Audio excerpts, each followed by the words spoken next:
Assalamualaikum warahmatullahi wabarakatuh. Perkenalkan, nama saya Fitri Anissa dari program studi D3 Keperawatan Universitas Muhammadiyah Riau. Di sini saya akan mempresentasikan tugas saya tentang pemeriksaan penunjang laboratorium darah, urin, dan feses.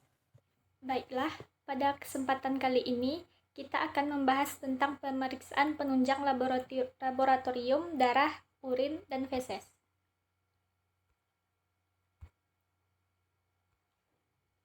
Pemeriksaan penunjang merupakan bagian dari pemeriksaan medis yang dilakukan oleh dokter untuk mendiagnosis penyakit tertentu. Pemeriksaan ini umumnya dilakukan setelah pemeriksaan fisik dan penelusuran riwayat keluhan atau riwayat penyakit pada pasien. Pemeriksaan penunjang atau pemeriksaan diagnostik adalah pemeriksaan yang dilakukan dokter untuk menentukan diagnosis penyakit pada pasien serta tingkat keparahannya. Pemeriksaan penunjang biasanya dilakukan saat pasien berkonsultasi ke dokter karena adanya keluhan atau gejala tertentu, atau saat pasien menjalani pemeriksaan kesehatan rutin. Selain untuk mendiagnosis penyakit, pemeriksaan penunjang juga dilakukan untuk menentukan langkah penanganan yang tepat serta memantau keberhasilan terapi pada pasien. Ada banyak sekali jenis pemeriksaan penunjang yang dapat dilakukan oleh dokter. Namun, ada beberapa jenis pemeriksaan penunjang yang sering dilakukan, di antaranya pemeriksaan darah, pemeriksaan urin, dan pemeriksaan feses. Pemeriksaan darah. Pemeriksaan darah adalah jenis pemeriksaan penunjang yang paling umum dilakukan. Pemeriksaan ini dilakukan dengan cara mengambil sampel darah pasien untuk kemudian dianalisis di laboratorium. Pemeriksaan darah biasanya dilakukan untuk mendeteksi penyakit atau kondisi medis tertentu serta anemia seperti anemia dan infeksi. Melalui pemeriksaan penunjang ini, dokter dapat memantau beberapa komponen darah dan fungsi organ, meliputi sel darah seperti sel darah merah, sel darah putih, dan trombosit atau keping darah, plasma darah, zat kimia darah, serta seperti gula darah atau glukosa, kolesterol, asam urat, zat besi, dan elektrolit, analisis gas darah, serta fungsi organ tertentu seperti ginjal, hati, pankreas, empedu, dan kelenjar tiroid.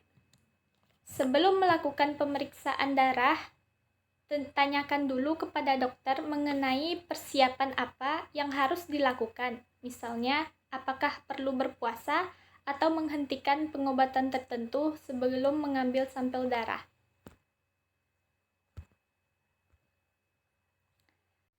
Pemeriksaan urin. Pemeriksaan urin adalah jenis pemeriksaan penunjang yang sering kali dilakukan untuk mengetahui kondisi kesehatan, fungsi ginjal, serta apakah seseorang mengonsumsi obat-obatan tertentu. Selain itu, pemeriksaan urin juga biasanya dilakukan pada ibu hamil untuk memastikan kehamilan atau untuk mendeteksi preeklamsia.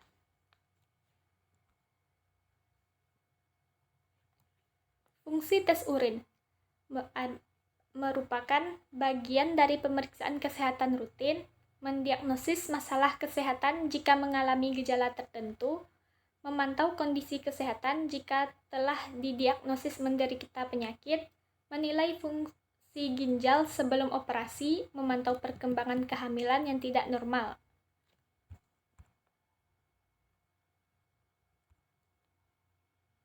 Prosedur tes urin: buang air kecil sedikit di toilet, letakkan wadah ke dekat aliran urin, kumpulkan urin sekitar 30-59 ml ke dalam wadah pada pancaran kedua. Tuntaskan buang air kecil. Berikan sampel urin sesuai petunjuk dokter.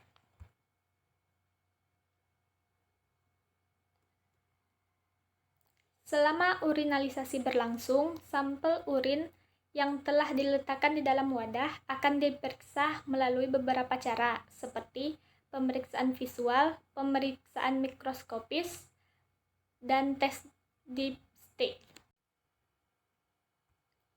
Selanjutnya, pemeriksaan feses.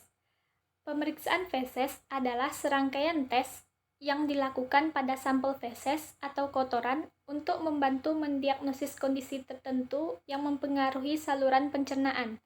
Kondisi ini dapat mencakup infeksi seperti dari parasit, virus atau bakteri, penyerapan nutrisi yang buruk, atau kanker. Pemeriksaan feses juga bertujuan untuk memeriksa keberadaan darah, gula, lemak, mikroorganisme penyebab infeksi, cairan empedu, dan sel darah putih, serta mengukur tingkat keasaman pada sampel tinja. Selain itu, pemeriksaan feses dilakukan bila Anda mengalami gejala gangguan pencernaan yang tidak kunjung hilang. Gejala yang perlu diselidiki lebih lanjut antara lain kram dan sakit perut, demam, mual dan muntah, kehilangan nafsu makan, perut kembung berkepanjangan, diare selama berhari-hari, serta BAB berdarah atau berlendir.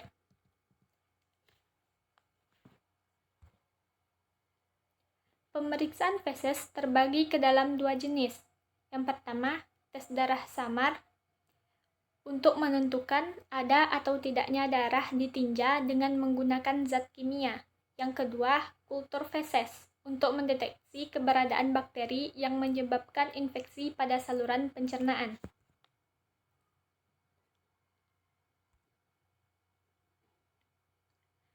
Pasien umumnya akan mendapatkan hasil pemeriksaan feses dalam 1-3 hari. Ciri-ciri feses yang dinyatakan normal adalah berwarna coklat, bertekstur lembut, dan keseluruhan bentuknya konsisten.